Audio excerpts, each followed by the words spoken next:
Welcome student, immunology के इस second video class lecture में फिर से आपका स्वागत है। और आज हम इस टॉपिक में पढ़ेंगे different cell responsible for the immune system.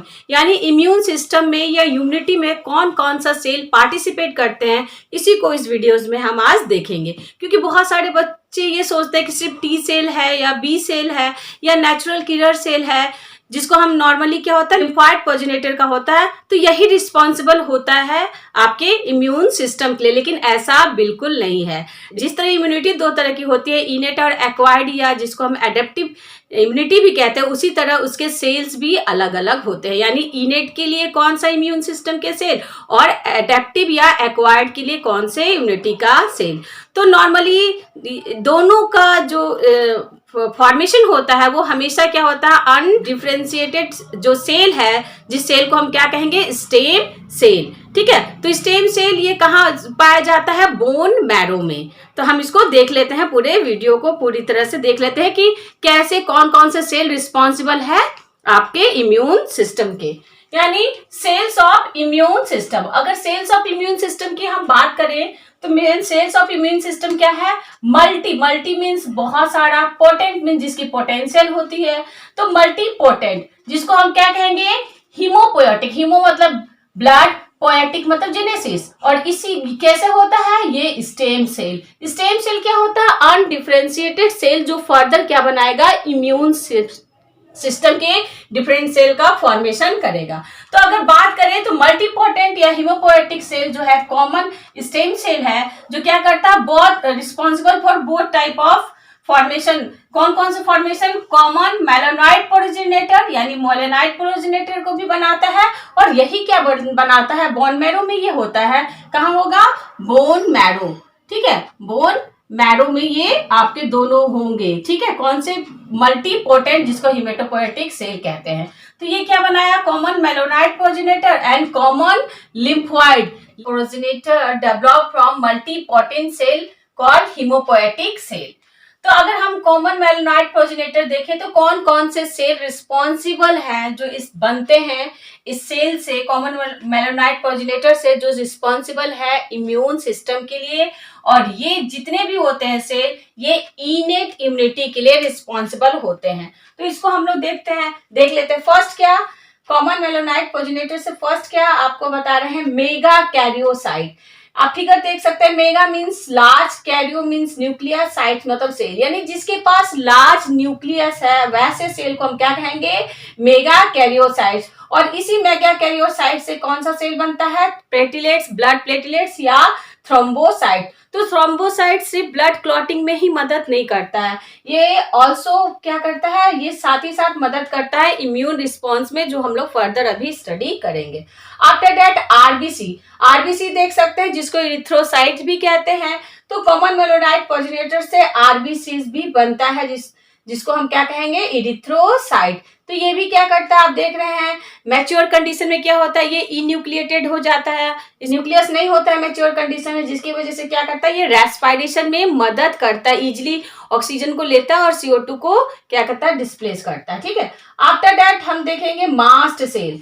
तो मास्ट सेल आपका क्या होता है, ये ब्लड वेसल्स के बगल में ही या ब्लड वेसल्स के नजदीक पाया जाने वाला एक खास तरह का सेल है, जिसको हम क्या कहेंगे, मास्ट सेल।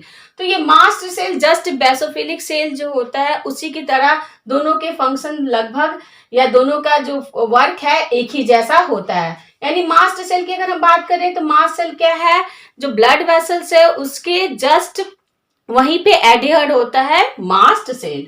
अब हम माइलोब्लास्ट की बात करें तो माइलोब्लास्ट से फर्दर क्या होता है, बहुत सारे सेल का फॉर्मेशन होता है, जिसमें न्यूट्रोफिल्स, स्नोफिल्स, बेसोफिल्स और साथ ही साथ मोनोसाइट। ठीक है, तो न्यूट्रोफिल्स की बात करें तो ये पॉलीमॉर्फिक न्यूक्लियस है, यानी इसके बहुत सारे लोब होते हैं न्यूक्लियस के, जो क्या करता है, इम्यून रिस्पॉन्स में मदद करता है। अभी हम लोग देखेंगे फर्दर। स्नोफिल में क्या होता है, डबल लोब आप न्यूक्लियस है, देखिए फिगर भी देख सकते हैं। इसमें जो साइटोप्लाज्म में जो ग्रैन्यूल होते हैं वो कोर्जेज होते हैं, बहुत ही बड़े बड़े होते हैं, भद्दा दिखने में भद्दे जैसे लगते हैं, और 2 बाइलोब न्यूक्लियस होता है। बेसोफिल की बात करें तो बेसोफिल का कंपोजिशन ब्लड में बहुत ही कम होता है, और ये आपके जो बेसोफिल है दिस इसमें देखिए आपका एस शेप न्यूक्लियस है और पूरा जितने भी साइटोप्लाज्म में जो इसके ग्रैन्यूल्स होते हैं वो पूरा इसको ढके रहते हैं, तो इसलिए इजीली इसके न्यूक्लियस नहीं विजिबल होता है। और ये जस्ट दोनों मास्ट सेल और बेसोफिल सेल का क्या है, बेसोफिल दोनों का वर्क लगभग सेम है, दोनों हिस्टामिन को सिक्रीट करता है। आफ्टर दैट माइलोब्लास्ट से क्या नहीं एक और सेल है जिसको हम क्या कहेंगे, monocyte. Mono means single site, मतलब जिसमें सिंगल लार्ज न्यूक्लियस हो, तो ये क्या है, मोनोसाइट। ठीक है, और मोनोसाइट ही फर्दर क्या होता है, ये तो आपका फैगोसाइटिक सेल है ही, लेकिन बाद में क्या होता है जब ये टिश्यूज में जाता है, इसके साथ एक खासियत होता है न्यूट्रोफिल्स और मोनोसाइट्स के साथ कि ये ब्लड वेसल्स को लीव करके, मतलब ब्लड वेसल्स को छोड़ के इन्फेक्शन वाले जगह पे, जहां पे भी कोई भी इन्फेक्शन हुआ वहां वो जाके क्या होता है, टिश्यू में एडहियर करता है। और इस प्रोसेस को हम क्या कहते हैं, डायपडेसिस। क्या बोलेंगे, याद रखिएगा, डायपडेसिस मतलब ब्लड वेसल्स के को छोड़ के वो क्या चला जाएगा जहां पे इन्फेक्शन है, ठीक है, टिश्यूज में। और जब यही मोनोसिस टिश्यूज में जाता है तब हम इसको कहते हैं मैक्रोफेज। क्या बोलेंगे, मैक्रोफेज। तो मोनोसाइट से अगर टिश्यूज में ये सेल गया तो हम क्या कहेंगे, मैक्रोफेजेस। ठीक है, और साथ ही साथ मोनोसाइट से एक और सेल बन रहा है मेलानोइड सेल, जिसको हम क्या कहेंगे, मेलानोइड डेंड्राइटिक सेल। यानी डेंड्राइटिक मतलब आपका ब्रांचिंग लाइक सेल। ठीक है, और ये डेंड्राइटिक सेल क्या होता है, जो बाहर के हमारे कवरिंग लेयर होते हैं या टिश्यू लेयर है, या जैसे रेस्पिरेटरी का है, म्यूकस का है, डाइजेस्टिव ट्रैक्ट का है, वहां पे ये लेयर पाया जाता है जो क्या करता है, ये दोनों क्या है, और एंटीजन प्रेजेंटिंग सेल, जिसको एपी सेल मतलब एंटीजन प्रेजेंटिंग सेल होते हैं। ठीक है, ये एंटीजन प्रेजेंटिंग सेल हैं जो एंटीजन को प्रेजेंट करते हैं, फैगोसाइटिक करके एंटीजन को प्रेजेंट करते हैं। और फाइनली MSC2 से हम लोग आगे आगे सब देखेंगे क्या करेंगे, एंटीजन प्रेजेंट करते हैं और इनकी कॉम्बिनेशन किससे होती है, MSC2 से। ठीक है, यानी मेजर हिस्टोकैम्पेबिलिटी सेल जिसको कहेंगे सेकेंड, और ये क्या करेगा, इस तरह रिएक्शन करता है, यानी रिस्पॉन्स करता है, इम्यून रिस्पॉन्स, जो हम लोग फर्दर नेक्स्ट क्लास में पढ़ेंगे। और अब अगर हम लोग बात करें कॉमन लिम्फोइड प्रोजेनेटर की, तो आप देख सकते हैं कि ये भी मल्टी पोटेंट सेल जिसको हिमेटोपोएटिक सेल बोले, उसी से आपका कॉमन लिम्फोइड प्रोजेनेटर का भी डेवलपमेंट हुआ है। और इस लिम्फोइड प्रोजेनेटर से फर्दर क्या क्या सेल बन रहा है, पहला तो सेल के बारे में आप लोग हमेशा जाने होंगे अगर ब्लड पढ़े होंगे तो। मेरा प्लेलिस्ट में आप ब्लड फिजियोलॉजी का वीडियोस भी देख सकते हैं, मैंने सारे इसके अलग अलग टॉपिक को भी बना के रखा है।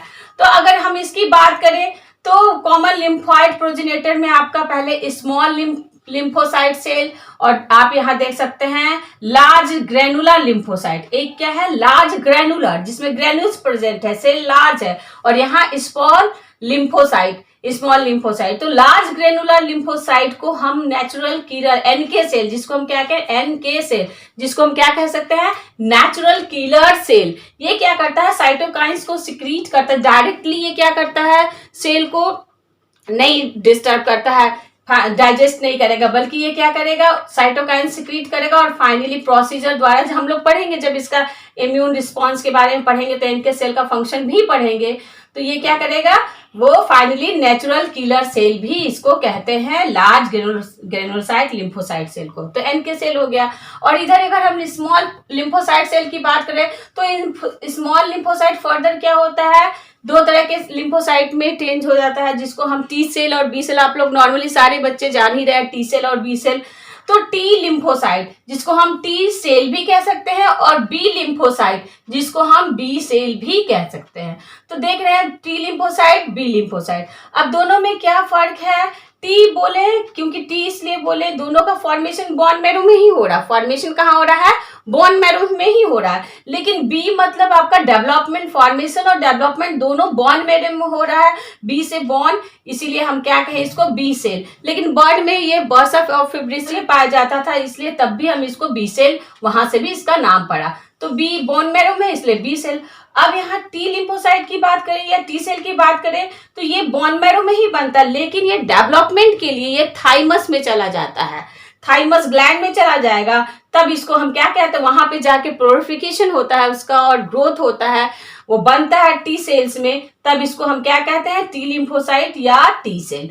अब दोनों की बात करें, बी लिम्फोसाइट और टी लिम्फोसाइट या बी सेल और टी सेल, दोनों के मेम्ब्रेन पे रिसेप्टर्स होते हैं, ठीक है, जो क्या करता है, एंटीजन को बाइंड करता है। तो ये रिसेप्टर हम लोग अलग से इसके लिए वीडियो बनाएंगे टी सेल और बी सेल के लिए, लेकिन अभी शॉर्टली आपको पूरा जानना कि कौन कौन सा सेल रिस्पॉन्सिबल है। तो दोनों पे यहाँ मैंने दिखाया है, ये क्या है, इसका रिसेप्टर पे क्या है, बाइंडिंग वाला रिसेप्टर है, ठीक है, और यहाँ पे भी आप देख सकते हैं रिसेप्टर है। तो T lymphocyte also differentiate into different type of T cell, इसके बहुत सारे टी सेल में होता है। जैसे हम लोग कुछ यहाँ मैंने 2 लिखा है, हेल्पर टी सेल जिसको एस टी सेल बोलते हैं, और फिर आपका T cell, T C cell जिसको क्या कहेंगे, साइटोटॉक्सिक टी सेल, यानी हेल्पर सेल टी सेल और cytotoxic T cell. Helper T cell क्या करता है, हेल्प करता है अनदर टी सेल को, और साथ ही साथ बी सेल को for the production of antibody या साइटोकाइंस। और ये टी सेल जो साइटोटॉक्सिक टी सेल है, ये क्या करता है, साइटोकाइन सिक्रीट करता है, जो क्या करता है, जो होस्ट सेल है, मतलब जो host cell, infected host cell, उसको क्या करेगा, कील करेगा, इसलिए इसको कहते हैं साइटोटॉक्सिक या आपका कीलर टी सेल, इसको also call killer T cell कहते हैं। हम लोग इसका फर्दर कैटेगरी पढ़ेंगे बहुत। इसके अलावा बहुत सारा और भी टी सेल होता है, जैसे टीएस सेल, मतलब सप्रेसर टी सेल क्या करेगा, ये ऑटो इम्यून रिस्पॉन्स में, जब कोई मान लीजिए कोई एंटीजन बॉडी में प्रेजेंट नहीं है, तब उसको इम्यूनिटी की कोई जरूरत नहीं है, तो उस समय यही है जो आपका सप्रेसर टी सेल है, वो क्या करता है, इम्यूनिटी को सप्रेस करता है। तो इस तरह टी सेल बहुत तरह का होता है, ठीक है। फाइनली टी सेल क्या सिक्रीट करता है, साइटोकाइंस। इसके अलावा बहुत कुछ करता है, तो मैं हमेशा हर एक वीडियोस में आपको बताते जाऊंगी। अब अगर बी सेल की बात कर रहे हैं, तो इसका डेवलपमेंट और मैचुरेशन दोनों कहाँ हो रहा है, बोन मैरो में हो रहा है। अब बी सेल भी फर्दर क्या है, by the proliferation and maturation and multiplication, मतलब मल्टीप्लीकेशन और मैचुरेशन से 2 तरह के सेल का फॉर्मेशन करता है, जिसको हम पहला सेल को क्या बोलेंगे बी सेल में, जिसको हम कहेंगे प्लाज्मा सेल। क्या कहेंगे बेटा, प्लाज्मा सेल, ठीक है, प्लाज्मा सेल कहेंगे, और दूसरे को क्या कहेंगे, मेमोरी सेल। तो प्लाज्मा सेल के पास क्या होता है, रिसेप्टर होता है, यानी वो ऐसा बी सेल के पास जो रिसेप्टर है, तो ये जब प्लाज्मा सेल का बनाता है, तो प्लाज्मा सेल बनाता है, तो प्लाज्मा सेल इसके क्या होता है, मेम्ब्रेन पे रिसेप्टर होते हैं, और यही रिसेप्टर एक्चुअली क्या वो कहते हैं इसको, एंटीबॉडी, यानी बी सेल में जो आपका प्लाज्मा सेल है वो क्या करता है, एंटीबॉडी, प्लाज्मा मतलब लिक्विड, मतलब प्लाज्मा में, और सेल यानी ये क्या करता है, प्लाज्मा में, ब्लड के प्लाज्मा में एंटीबॉडी का फॉर्मेशन करता है।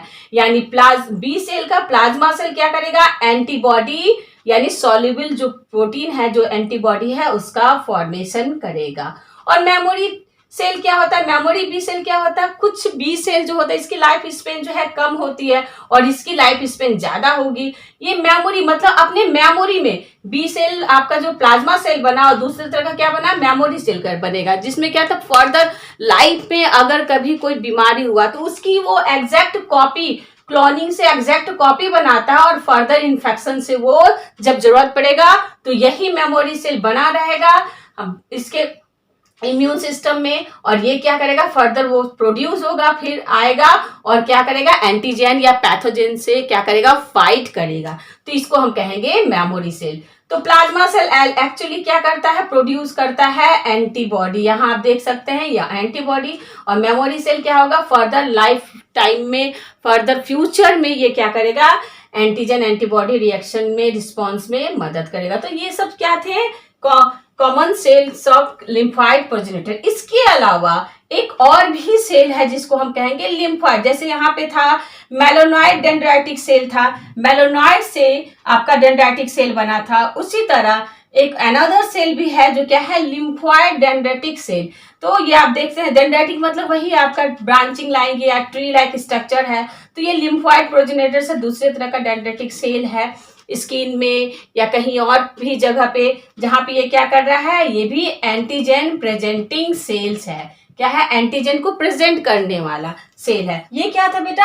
Cell responsible for the immune system. Normally अगर हम दूसरे कैटेगरी में बांटे तो इसको हम क्या कह सकते हैं? Phagocytic cell, lymphocyte cell, auxiliary cell. ठीक है, तो नेक्स्ट वीडियोज में हमने जितना भी आपको ये फिगर से बताया है इसका पूरा डिस्क्रिप्शन, इसी सेल का डिस्क्रिप्शन करते हुए रिटन वे में आपको नेक्स्ट वीडियोज में बताएंगे। तो आप लोग इसका नेक्स्ट वीडियोज जरूर देखिएगा, क्योंकि ये इसकी जस्ट कंटिन्यूटी वाली वीडियोज ही होगी जो इसका डिस्क्रिप्शन का पार्ट होगा। और आपको वीडियो कैसी लगी है तो आप कमेंट्स बॉक्स में जरूर लिखिएगा, और कोई भी क्वेरीज करनी है तब भी आप बताइएगा। Okay viewers, thanks.